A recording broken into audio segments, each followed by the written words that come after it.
ఆసిఫాబాద్ జిల్లా జైనూరు మండలం పట్నాపూర్ గ్రామంలో శ్రీ సిద్ధేశ్వర సంస్థాం శ్రీ పరమహంస సద్గురు పూలాజీ బాబా ధ్యాన కేంద్రం ఎందు మహాశివరాత్రి వేడుకల సందర్భంగా పూలాజీ బాబా సమాధి పూజ చేసి బాబా సతీమణి ఇంగిలే దుర్పాతాభాయ్ తనయుడు కేశవరావు వమాన్ ఇంగిలే చేతుల మీదుగా పూజ చేసి జెండా ఆవిష్కరణ చేశారు. అనంతరం జ్యోతి ప్రజ్వలన, ధ్వజారోహణ, ధ్యానధారంతో కార్యక్రమం ప్రారంభించారు. ధ్యాన మందిరంలో బాబా సమాధి దర్శనం కొరకు భక్తులు భారీగా తరలివచ్చారు. మహారాష్ట్ర, తెలంగాణ, ఇతర రాష్ట్రాల నుండి వచ్చిన భక్తులకు ఉచిత అన్నదాన కార్యక్రమం నిర్వహించారు.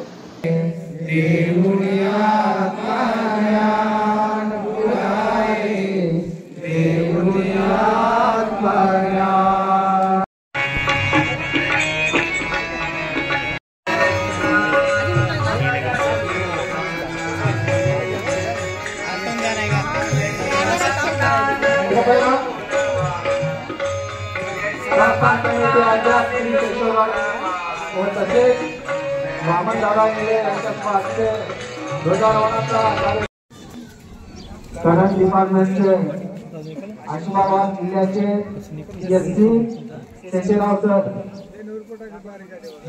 आणि त्याचबरोबर गोविंद सर कुटनूर व तसेच